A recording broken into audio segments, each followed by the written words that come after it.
I never thought I'd be the woman who started her own social media company. The last time I interviewed for a job, I was asked during the interview, will you also do our social media? And externally, I said, yeah, definitely, absolutely. And internally, I was panicking because I'd always had this joke that I was an old man when it came to technology.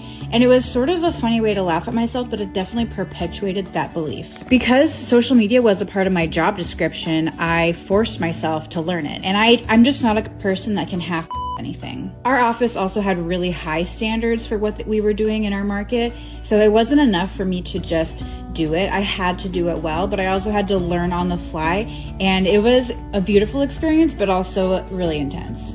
I realized that me feeling dissatisfaction in all my jobs always came from me committing and giving my all and then not being allowed to move up the way that I thought I should. And so that's why I started my own company. When I started my own business, I had no idea what my business would even be or do or provide.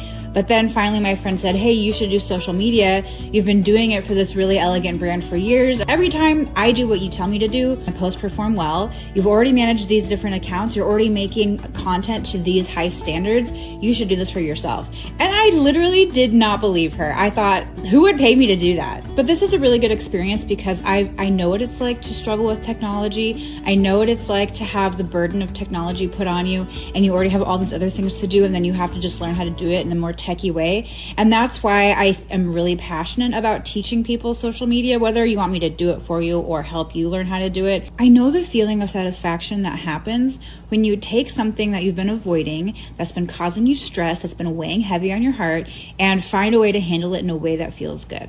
So whether or not you would like me to do this all for you, that's fine. Or if you want me to teach you how to do it, that's why I do these social elite workshops. They're one-day masterclasses, and I take you through the entire content creation process, and I show you how to do it in a very efficient way, but also how to do it, tweak the strategy a little bit for your specific niche and your specific goals. Because I'm sure you're tired of watching YouTube and trying to piece together a strategy with little bits you've seen on Reels. These workshops pack a punch. You're going to get your questions answered. You're going to get an opportunity to practice what I'm teaching. That way it banks long term so you can practice when it's fresh and ask questions. Then you'll be able to take templates with you so that you can keep the momentum going and so that you'll have a plan going forward. Wherever you are in your journey with content creation and social media, I want to meet you where you are. I want to support you. I'm here to light you up and set you on fire and prove to you that you really can do it.